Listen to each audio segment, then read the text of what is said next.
तो लास्ट में सतगुरु शब्द महिमा पुस्तक जो गुरुदेव भगवान ने छपवाई है, लास्ट में गुरुदेव भगवान की महिमा करेंगे एक शब्द के साथ में। मन तू पावेगा अपना किया रे, भोगेगा अपना किया रे। मन तू पावेगा अपना किया रे, भोगेगा अपना किया रे। कि भाई अब तू जैसा कर्म करेगा, देखो ये तो जगत वालों के लिए कहा परमात्मा ने, जिन लोगों को तत्व ज्ञान नहीं है, जिनको सच्चा गुरु प्राप्त नहीं है, कि भाई जैसा कर्म करोगे वैसा ही फल भोगोगे। लेकिन गुरुदेव ने तो हमें तत्व ज्ञान दे दिया, अपनी शरण में ले लिया, धर्म कर्म की लाभ हानि की, अच्छे बुरे कर्मों की जानकारी दे दी, तत्व ज्ञान रूपी टॉर्च दे दी हमें। अगर कोई भ्रमित भी करना चाहे, गुरुजी के वचनों के विरुद्ध हमें अगर वो लगाना चाहे, तो गुरुदेव ने कहा कि पहले मेरे वचनों से तोल लेना, सत्संगों से विचार कर लेना, इस वहम में मत रहना कि ये तो गुरुजी का बेटा है, गुरुजी की बेटी है, मेरी गुरु बहन है, ये गुरु माता है, ये मेरा कोऑर्डिनेटर है, यहां कोई किसी का नहीं है। अपने शरीर की छाया भी काल है, काल। फिर कहां गुरुजी का परिवार आ गया? अगर गुरु को मानुष मानोगे तो गुरु का परिवार दिखाई देगा। जिस दिन गुरु को परमात्मा मान लिया, आप और हमारे जैसे 2 कोटि के जीव दिखाई देंगे, वो गुरुजी के बेटा बेटी। ये भगवान इस गंदे लोक में बच्चे पैदा करने नहीं आता, सतलोक से चलकर ये बच्चे पैदा करने नहीं आता। ये तो परमेश्वर एक लीला करके दिखा रहे हैं वर्तमान में, आप और हम तक ये ज्ञान पहुंचाने के लिए। तो अंधे होके चलेंगे तो फिर वही होगा। और सतगुरु के भगत होकर फिर यदि हम गलती कर रहे हैं, जगत वालों से कई गुना ज्यादा पाप के भागी बनते हैं, फिर हम कई गुना ज्यादा पाप के भागी। मन तू पावेगा अपना किया रे, भोगेगा अपना किया रे। मन तू पावेगा अपना किया रे, भोगेगा अपना किया रे। कि तेरा किया तू ही भोगेगा, तेरा भगत भाई भी तेरा सहयोगी नहीं बनेगा, नहीं बंटवाएगा। खुद के कर्म खुद ने भोगने पड़ेंगे। इसलिए गुरुजी कहते हैं सोच समझ के चलना चाहिए। आज जो तुम इन कुपात्रों को ज्योति पाठ और दान का पैसा दे रहे हो, इन कुपात्रों के पीछे, आश्रम वालों के पीछे अंधे होके चल रहे हो, गुरुजी के सत्संगों पर जरा भी तुम लोग विचार नहीं कर रहे, तो गुरुदेव भगवान कह रहे हैं अंत में तुम्हारा किया तुम भोगोगे, और मैनेजमेंट वाले अपना किया वो खुद भोगेंगे। एक दूसरे के वो कर्म नहीं बंटवा सकते। राजा राम की कार उलंगी, सीता लंक मंझारे। राजा राम की कार उलंगी, सीता लंक मंझारे। सेतु बंध्या जब से ना उतरी, चढ़ गए पद में 18। मन तो पावेगा अपना किया रे, भोगेगा अपना किया रे। मन तो पावेगा अपना किया रे, भोगेगा अपना किया रे। उदाहरण देकर समझा रहे हैं गुरुदेव भगवान। राजा राम की कार उलंगी, सीता लंक मजारे। सीता ने मर्यादा तोड़ी थी। जब काल रूपी रावण ने छलबल किया उसका अपहरण करने के लिए, रावण ने अपने मामा मारीच को सोने का हिरण मृग बना दिया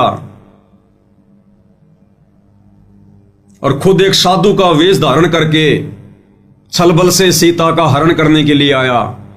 रामचंद्र जी तो उधर भग गए हिरण के पीछे, वो नहीं जा रहे थे, लेकिन सीता जिद की पक्की थी, नहीं मानी। कहते ना कि त्रिया हट और बाल हट, इनके आगे झुकना पड़ता है माता पिता को।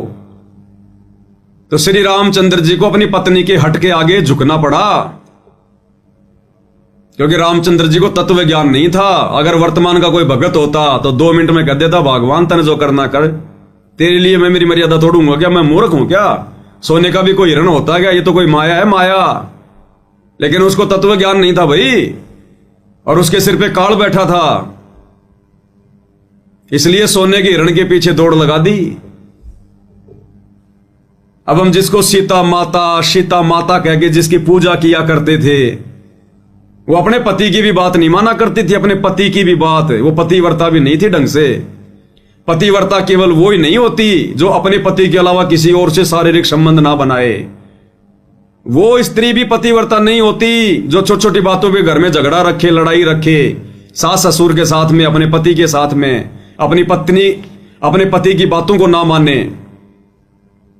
उन बातों को जो जायज हो, नाजायज बातें तो ठुकरा देनी चाहिए, चाहे कोई भी हो। तो जिसको हम माता सीता कह के आरती उतारा करते थे, उनके मंदिरों में जाके भगवान माना करते थे, अपने पति की भी बात नहीं माना करती थी। और श्री रामचंद्र जी फिर लक्ष्मण जी को छोड़ के चले गए कि भैया तू ध्यान रखना यहां पर, मुझे तो कोई छलबल रखता है, कोई माया लगती है। क्योंकि ये अवतार पुरुष हैं, इनको भी आभास होता है, पूर्ण ज्ञान नहीं होता कि मैं अवतार हूं, मैं विष्णु हूं, ये है वो नहीं। जैसे द्रौपदी, वो दुर्गा का क्या थी, अंश, लेकिन वो दुर्गा वाला ज्ञान नहीं था उस द्रौपदी को। तो थोड़ा बहुत इनको महसूस जरूर होता है, क्योंकि ऊपर के लोगों से, आम व्यक्तियों से ज्यादा शक्ति संपन्न होके आते हैं। तो श्री रामचंद्र जी ने कहा कि मुझे कोई छलबल लगता है, कोई माया लगती है राक्षसों की, और तू यहां रहना सीता के पास में, ध्यान रखना, ये नहीं मानने वाली है, नहीं तो फिर शाम को फिर खाना नहीं मिलेगा अपने को आज। तो रामचंद्र जी तो चले गए, पीछे से लक्ष्मण जी। अब उधर से वो माया थी, काल का जाल था। श्री रामचंद्र जी की आवाज में उधर से आवाज निकाली, आकाशवाणी हुई, हाय भाई मर गया, हाय भाई मर गया। अब देखो भाई और बहनों, ये एआई तो आजकल आई है जो किसी की भी आवाज की टू कॉपी कर देती है। अब बताओ, त्रेता युग में भी एआई थी? आकाशवाणी श्री रामचंद्र जी की आवाज में हुई, बिना मोबाइलों के, बिना एआई के। ये आध्यात्मिक विज्ञान के आगे, ये वर्तमान की भौतिक विज्ञान, ये वैज्ञानिक परमात्मा से थोड़ी बहुत लेके ये प्रेरणा, और ये टीवी, रेडियो, इंटरनेट मोबाइल बना लिया, अपने आप को भगवान समझ बैठे। त्रेता में कहां थी तुम्हारी एआई, कहां थी तुम्हारी विज्ञान? आध्यात्मिक विज्ञान के आगे 0/0 है ये वर्तमान की विज्ञान, 0। आकाशवाणी हुई श्री रामचंद्र जी की आवाज में, और सीता घबरा गई कि तेरे भाई पे संकट आ गया, तू जा तेरे भाई को बचाने। अब ये दुनिया वालों ने शिक्षा लेनी चाहिए। अरे दुनिया जिस श्री रामचंद्र जी को सर्वशक्तिमान मान के, तीनों लोगों का स्वामी मान के, भगवान मान के पूज रही है, वो सीता को भी उस राम पे विश्वास नहीं था कि वो 1-2 राक्षसों का भी सामना कर लेगा। जब सुनी आवाज, हाय भाई मर गया, हाय भाई मर गया, तो सीता घबरा गई और कह रही है, जा तेरा भाई संकट में है, श्री राम संकट में है। अरे राम ही संकट में आ गया तो फिर काहे का राम है फिर वो? फिर भक्तों का क्या संकट निवारण करेगा जब खुद ही संकट में आ गया? तो ये अध्यात्म से भाई और बहनों समझ में आएंगी सारी बातें। दुनिया विचार नहीं कर सकती बिना सतगुरु के, बिना उनके तत्व ज्ञान के। दुनिया चले ना श्री राम के बिना, और राम जी चले ना हनुमान के बिना। राम जी तो वहां कर रहे, हाय भाई मर गया, हाय भाई मर गया, और सीता को विश्वास नहीं हो रहा। उसने सोच लिया मर सकता है, कोई बड़ी बात नहीं है। और लक्ष्मण को बोले तू जा। लक्ष्मण बोला, नहीं भाभी, मुझे कोई काल का षड्यंत्र लगता है, ये कोई माया है, मेरे भाई पे संकट नहीं आ सकता। तो गुरुदेव ने बताया, अंत में सीता ने ऐसी कटी जली बातें कह दी कि तू तो ये चाहता कि तेरा भाई मर जाए और तू मुझे अपनी पत्नी बना ले, तेरी नीयत में खोट है। अंत में यहां तक सीता ने बोल दिया, जिसको हम माता कह के जिसकी पूजा करते हैं। अरे जिस माता सीता का अपने देवर के साथ में ऐसा व्यवहार है, आप और हम कलयुग के भगत उसके क्या लगे? कितनी मंदिर में जाके घंटियां खुड़कवा लो, कितनी जय राम सीताराम कर लो, कुछ नहीं होने वाला।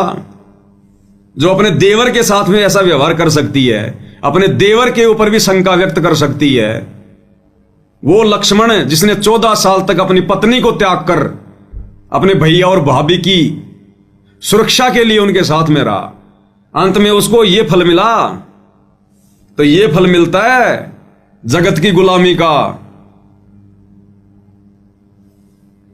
अंत में बेचारा दुखी होकर चला गया, लेकिन जाने से पहले एक रेखा खींच गया सीता के चारों तरफ, कोई मंत्र बोल के। उसको लक्ष्मण रेखा तो आप और हम बोलते हैं, असल में वो कोई सिद्धि थी जो मंत्र बोल के एक रेखा खींच दी। उसने नहीं कहा था कि मैंने लक्ष्मण रेखा खींच दी, वो तो हम कह रहे हैं क्योंकि लक्ष्मण ने खींची थी इसलिए हमने उसको लक्ष्मण रेखा का नाम दे दिया। और रेखा का नाम नहीं था लक्ष्मण रेखा, लक्ष्मण ने खींची इसलिए हम लोग बोलने लग गए। वो तो उसने कोई अपना कोई जंत्र मंत्र बोल के, जो भी उसके पास में कोई सिद्धि थी, उसने वो रेखा खींच दी और बोला इससे बाहर मत जाना और हमारे पे इतना तो रहम कर देना तू देवी। अब जो भाई जो पहले ही मर्यादा में नहीं है, अपने पति के साथ में जिद करके उसे भेज दिया, अपने देवर को उल्टी सीधी बातें बोल के उसको निकाल दिया, अब वो कहां लक्ष्मण रेखा में रहने वाली थी। इतने में उधर से रावण आ गए, भिक्षाम दे माई, भिक्षाम दे माई, साधु का रूप बना के, संत का रूप बना के, आटा मांगने के लिए। तो सीता ने कहा कि महाराज जी आ जाओ, अंदर ले जाओ। तो जैसे रावण अंदर होने लगा प्रवेश, तो गुरुदेव ने बताया कि ऐसे उसमें आग की लपटें निकली। रावण घबरा गया कि ये तो कोई मंत्रित रेखा है। फिर रावण ने दूसरा जो है वो तरीका अपनाया, उसको डराया।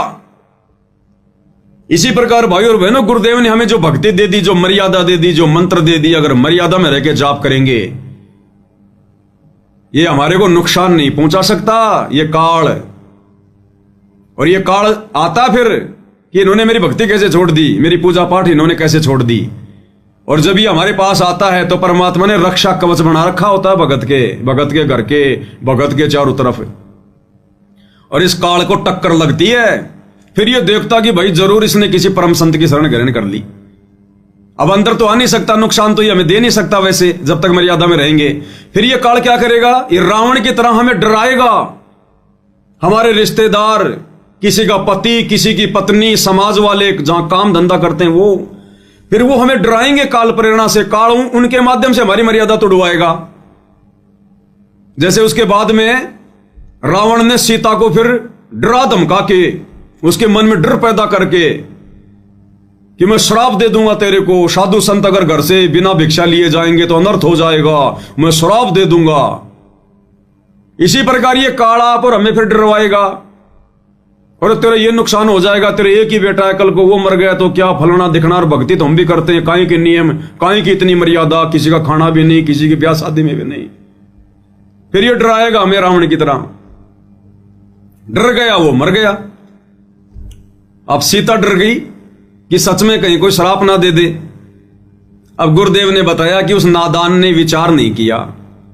अगर ये इतना बड़ा साधु संत महात्मा होता, इसके पास इतनी सिद्धि होती, तो लक्ष्मण रेखा को पार करके ना जाता। जिससे एक छोटी सी रेखा भी पार नहीं हो रही, उसके डराने से तू क्यों डर रही है, तेरा क्या बिगाड़ देगा वो।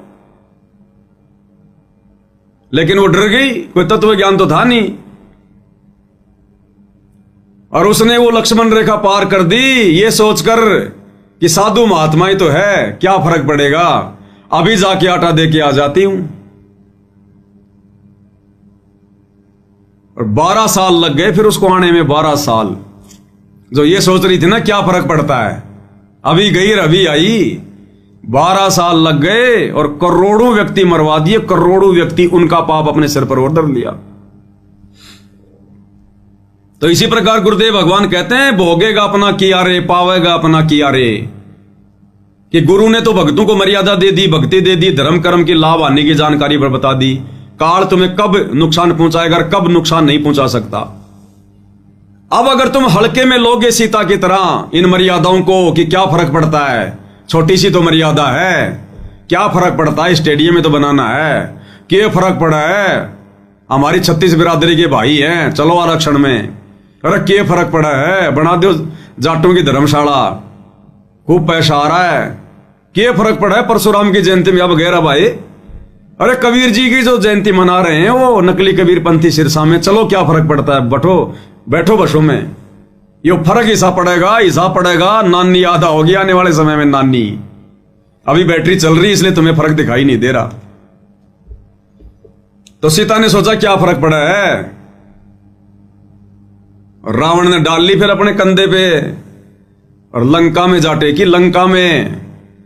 और 10 साल तक उसके बाग में ना ढंग से नहाना, ना पीना, ना खाना, ऐसी दुर्गति हुई। और 2 साल तक फिर वो लड़ाई चली और करोड़ों लोग मरे, करोड़ों लोग। तब जाके वो सीता वापस घर पे आई। तो इसी प्रकार भाई और बहनों, ये जो शब्द है ना, एक एक लाइन के अंदर एक एक कथा है, शिक्षा है।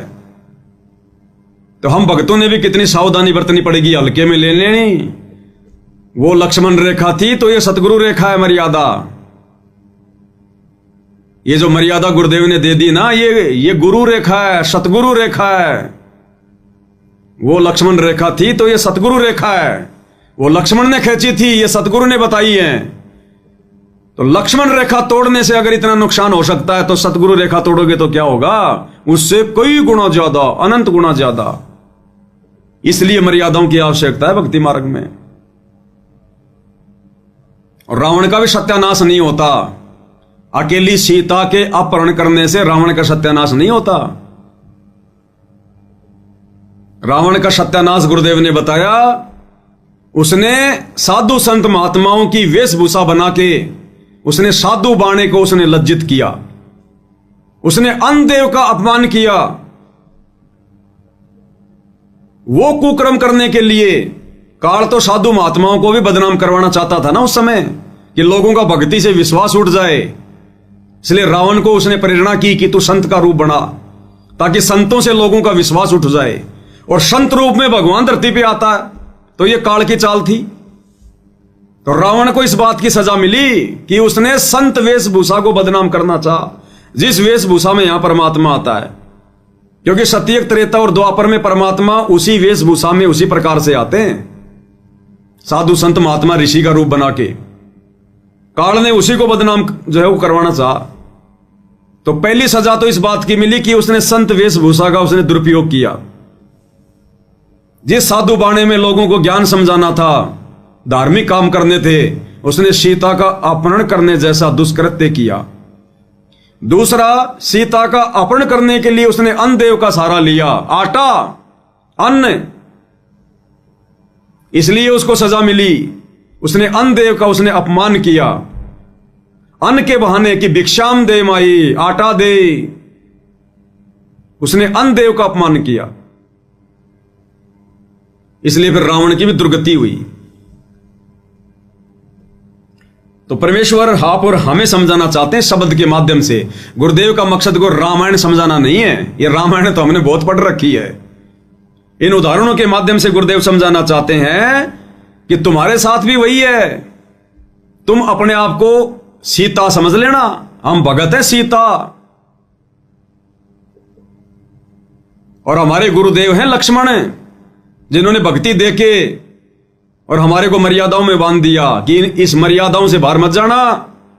जब तक हंसा हमारी आना और काल लगे ना तेरा बाणा।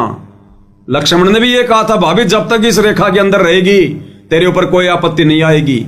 और गुरुदेव भी यही कहते हैं कि जब तक मेरी आन कान में रहोगे, मेरी मर्यादाओं में रहोगे, काल तुम्हारा कुछ नहीं बिगाड़ सकता। और रावण समझ लेना, काल वो छलबल करके और लक्ष्मण रेखा से बाहर निकालेगा, सतगुरु मर्यादाओं से, सतगुरु रेखा से बाहर निकालेगा। और अगर मर्यादाओं से बाहर निकले इन मैनेजमेंट वालों की तरह, फिर देखना चोटी पकड़ पकड़ के ले जाएगा, समय आते ही चोटी पकड़ पकड़ के। सतगुरु कुछ नहीं करेगा। जैसे लक्ष्मण की लक्ष्मण रेखा तोड़ी तो लक्ष्मण भी बचाव नहीं कर पाया और राम भी बचाव नहीं कर पाया। तो सतगुरु की अगर रेखा तोड़ेंगे, मर्यादा तोड़ेंगे, सतगुरु कुछ नहीं करेगा। तो कहते हैं राजा राम की कार उलंगी और सीता लंक मंजारे, और सेतु बंध्या जब सेना उतरी चढ़ गए पदम 18 पदम सेना गई थी, 18 पदम। और सेतु बंध्या जब सेना उतरी, गुरुदेव ने विस्तार से हमें सत्संगों में बता रखा है कि मुनिंदर ऋषि के रूप में श्री रामचंद्र जी का पुल भी कबीर परमेश्वर ने बनवाया, अपने गुरुदेव भगवान ने बनाया, जो उस समय मुनिंदर ऋषि के रूप में आए हुए थे। यानी सारे कार्य करने वाले ये परमेश्वर ही हैं। मन तू पावेगा अपना किया रे, भोगेगा अपना किया रे।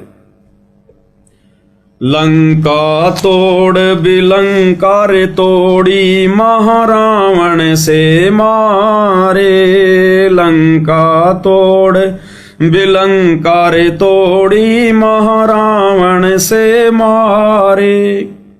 10 मस्तक रावण के काटे, विभीषण को राज दिया रे। मन तो पावेगा अपना किया रे, भोगेगा अपना किया रे। मन तो पावेगा अपना किया रे, भोगेगा अपना किया रे।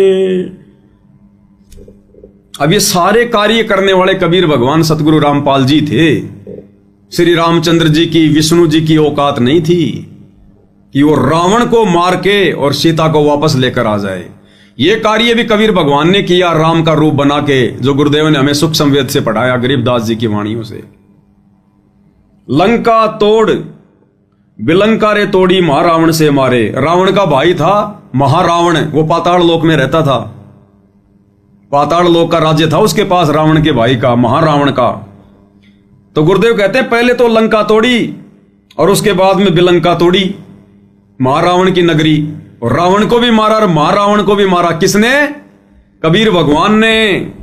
जो कबीर भगवान वर्तमान में सतगुरु रामपाल जी के रूप में आए हुए हैं, इन्होंने ही रावण को भी मारा श्री राम का रूप बना के, और महारावण को भी मारा पाताल में जाके हनुमान जी का रूप बना के। और पाताल लोक में महारावण को मारकर लक्ष्मण और राम को छुड़वा कर कौन लाया? कबीर भगवान सतगुरु रामपाल जी। ये परमेश्वर करता है सारे कार्य, और कोई नहीं है यहां करने वाला। परमात्मा कहते हैं सारे खेल हमने किए, हमसे मिले सो निश्चय जिए।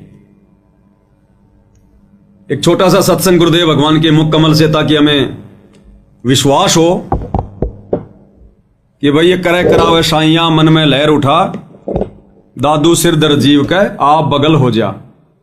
सारे खेल करने वाले यही कबीर भगवान है। सुनिएगा। और फिर ये भी कहा परमात्मा ने कि हमने ही रावण को मारा। काफी दिन हो गए थे युद्ध होते ने, रावण श्री रामचंद्र जी पर मरा नहीं था। तब परमेश्वर कहते हमने ही उसे राम को के माध्यम से, यानी अपनी उसका हमने तीर ठोका उसका, और मारता दिखा था श्री राम, निशाना हमने साधा था उसका, तब वो रावण मरा था। क्या बताते हैं? हम ही रावण मार लंका पर करी चढ़ाई, हम ही 10 सिर मार देवतन की बंद छुटाई। हम ही राम रहीम करीम पूर्ण करतारा, हम ही बांधे सेतु चढ़े संग पद्म 18। हमने ही उस सेतु यानी पुल को हमने ही बांधा था अपनी शक्ति से। तो क्या कह रहे परमात्मा? सेतु बंधा जब सेना उतरी और चढ़ गए पदम 18। तो क्या कह रहे हैं गुरुदेव कि तुम्हारे राम से, विष्णु से तो रावण भी नहीं मर रहा था, और 6 महीने हो गए थे रावण की नाभि में तीर से निशाना लगाते हुए श्री रामचंद्र जी को। और रावण इतना बड़ा उपराक्रमी था, अपनी नाभि में तीर नहीं लगने दे रहा था। राम को तो यह भी नहीं पता था ये मरेगा कैसे। बहुत दुखी हो गया था, रोने लग गया था कि भगवान ये राक्षस तो मरता ही नहीं है। तब विभीषण ने बताया कि इसकी नाभि में अमृत कुंड है, जब तक तीर मार के उसको नहीं सुखाओगे ये नहीं मरेगा। ये पता होने के बाद भी 6 महीने हो गए श्री रामचंद्र जी को उसके नाभि में तीर मारते हुए। लाखों तीर मार दिए होंगे, रावण ने नाभि में तीर नहीं लगने दिया। अंत में फिर रोने लग गए कोने में बैठ के श्री रामचंद्र, गुरुजी कहते हैं। और जब ये आत्मा पुकार करती है तब वो परमात्मा सुनता है। राम कृष्ण सतगुरु शहजादे, भक्ति कारण यूं हुए पियादे। ये भी बेचारे भक्ति के लिए निकले थे, कलयुग की पिछली पीढ़ी में भी आए थे, लेकिन रह गए, फिर काल ने ठग लिया, मर्यादा तोड़ दी, काल के हत्थे चढ़ गए, बन गए ब्रह्मा विष्णु महेश, फिर ऐसे दुर्गति करता है इनके नीचे भेज के। लेकिन फिर परमात्मा अपनी आत्माओं के पीछे पीछे दौड़ता रहता है। गोता मारूं स्वर्ग में, जा बैठूं पाताल, गरीब दास ढूंढता फिरूं अपने हीरे मोती लाल, और पहुंचूंगा क्षण एक में जन अपने के काज, हिरणा कुश उधर विदारा, नरसिंह जी उधर लूं साज। तो आत्मा तो परमात्मा की है, चाहे विष्णु हो, चाहे ब्रह्मा हो, चाहे शिव हो, चाहे राम हो, चाहे कृष्ण हो। परमात्मा पहुंच गए वहां पर सूक्ष्म रूप में, और रामचंद्र जी ने फिर लगाया निशाना, तो परमात्मा ने पकड़े फिर उसके तीर कमान, उसके हाथ, उसके हाथों पे धरा अपना हाथ, दुनिया को दिखाई दे रहा है रामचंद्र, और निशाना मारा कबीर भगवान सतगुरु रामपाल जी ने, और एक ही तीर में वो रावण चित्त। तो गुरुदेव कह रहे हैं, राजा राम की कार उलंगी, सीता लंक मंजारे, सेतु बंध्या जब सेना उतरी, चढ़ गए पदम अटारे, मन तू पावेगा अपना किया रे, भोगेगा अपना किया रे। तो सारे खेल गुरुदेव भगवान ने किए, परमात्मा ने किए। आज हमें वो समर्थ प्राप्त है, वो समर्थ भगवान। इस तत्व ज्ञान से पता चलेगा अब हम जिनकी झूठी महिमा किया करते थे, रामलीला, रामायण, श्री कृष्ण लीला, सुधा सागवत, भागवत, हम तो झूठी महिमा दे रहे थे 3 लोगों के भगवानों को।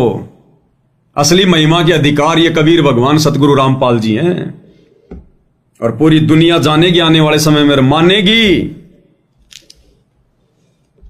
मन तू पावेगा अपना किया रे, भोगेगा अपना किया रे। तो लंका तोड़ बिलंका रे तोड़ी, लंका को भी ध्वस्त गुरुदेव भगवान ने किया, और महारावण से मारे, रावण को भी मारा और महारावण को भी मारा।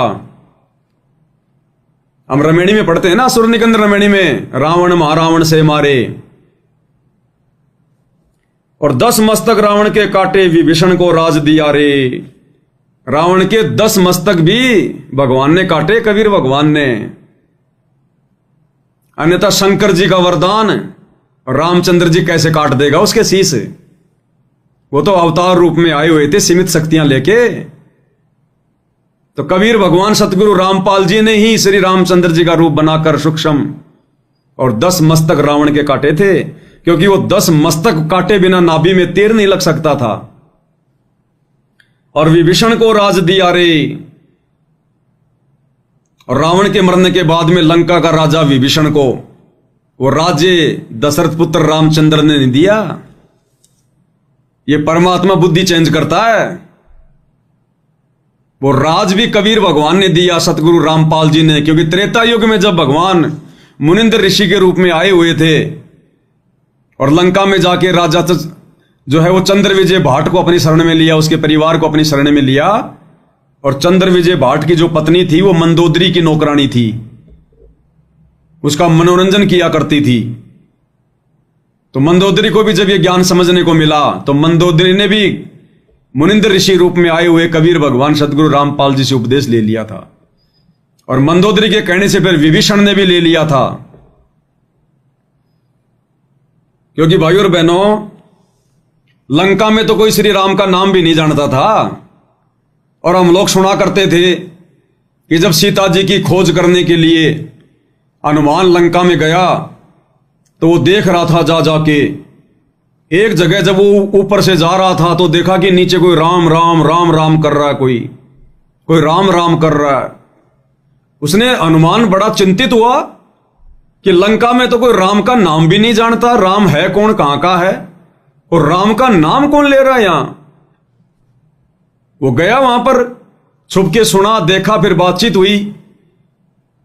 तो लोग फिर शंका करते हैं कि जब राम का कोई नाम ही नहीं जानता था, कभी राम कभी लंका में गया ही नहीं था उससे पहले, तो रावण का भाई कैसे राम राम राम राम जाप कर रहा था।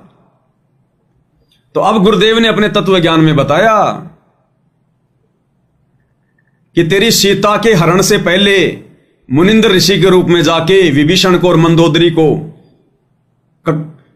इस कबीर भगवान सतगुरु रामपाल जी ने जाकर जो है नाम उपदेश दे दिया था। और उस समय परमात्मा ने यही मंत्र देने थे उनको भक्ति पे लगाए रखने के लिए, क्योंकि वो विष्णु को ही भगवान मानता था। इसलिए राम नाम का जाप दे दिया होगा परमात्मा ने, वो राम राम राम राम कर रहा अपना। ये 5 मंत्र, ये शतनाम और ये सारनाम तो वर्तमान कलयुग की पिछली पीढ़ी में देना होता है भगवान ने। इससे पहले तो छींट भी नहीं देता भगवान। उससे पहले तो वही मंत्र देता जिनको वो भगवान मान के पूजते हैं, ताकि इनकी आस्था बनी रहे। तो ये आदि राम पूछ गया था उससे पहले, राम राम शब्द जगत बखाने, आदि राम कोई बिरला जाने। ये आदि राम कबीर भगवान सतगुरु रामपाल जी ये भिन्न भिन्न वेश धारण करके और ये परमात्मा अपनी आत्माओं को शत भक्ति से जोड़ते हैं। तो वो राज्य भी उसके बाद में, रावण के मरने के बाद वो राज्य भी उस भक्ति के कारण, विभीषण के दास भाव के कारण इस कबीर भगवान सतगुरु रामपाल जी ने बख्शा, राम के अंदर वो प्रेरणा करके। अन्यथा रामचंद्र और लंका का राज्य दे दे। सोचो भाई और बहनों, जो रामचंद्र सीता जी को वापस लाकर अश्वमेध यज्ञ कर रहा है, और अश्वमेध यज्ञ क्यों की जाती थी? सभी लोगों को अपने अंडर में करने के लिए। अगर कोई रामचंद्र की अधीनता स्वीकार नहीं करता है तो ये घोड़ा पकड़ ले, युद्ध करना पड़ेगा, इसीलिए तो छोड़ा था। तो राजाओं के अंदर तो ये इच्छा होती है एक दूसरे के ऊपर आक्रमण करके उनका राज्य छीनना, अपना वो प्रभुत्व कायम करना। और उधर तो रावण मर गया, लंका उसके कब्जे में आ गई, पूरा देश उसके कब्जे में आ गया। वो छोड़ने वाला था? कभी नहीं छोड़ने वाला था। अपने भाई को बैठा देता, किसी और को बैठा देता वहां पर। लेकिन परमात्मा ने प्रेरणा की उसके अंदर कि विभीषण ने तेरा साथ दिया है, अपने भाई का साथ छोड़कर, जो कि अधर्मी था, और इसने धर्म का साथ दिया है, इसलिए यहां का राज्य इसी को देना चाहिए। इसलिए परमात्मा ने राम के अंदर सत्प्रेरणा करके विभीषण को राज्य दिलाया। तो प्रेरणा किसकी? कबीर भगवान सतगुरु रामपाल जी की। करे करावे साइया मन में लहर उठा, दादू सिर दर जीव के आप बगल हो जा। और लोग कहते हैं ना कि रामचंद्र जी बड़े दयालु थे। काहे के दयालु थे भाई? इतिहास पढ़ोगे तब पता चलेगा। गुरुदेव भगवान ने क्या बताया, आप जी गूगल पे जाके सर्च कर लेना। अश्वमेध यज्ञ जब किया जाता था, जिसमें वो अश्व छोड़ा जाता था, अश्व यानी घोड़ा, वो घोड़ा छोड़ा जाता था उसके गले में बांध के पट्टी। और जब वो अश्वमेध यज्ञ वाला घोड़ा जब पूरी पृथ्वी पे घूम के वापस आता था, और जिस दिन वो अश्वमेध यज्ञ होता था, उस दिन उस घोड़े की बलि दी जाती थी। उस घोड़े को काटा जाता था और उसके मांस को प्रसाद के रूप में बांटा जाता था। ये जानकारी तो आप जी गूगल पे जाके भी देख लेना कि अश्वमेध यज्ञ के बाद में उस घोड़े का क्या किया जाता था। तो रामचंद्र जी ने अश्वमेध यज्ञ किया था, भैंस यज्ञ नहीं किया था। तो काहे के दयालु थे, काहे की दया थी?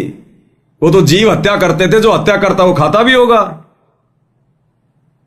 अरे जो लोगों को मांस बांट रहा है घोड़े का, वो प्रसाद बना बना के, तो खुद क्यों नहीं खाता होगा?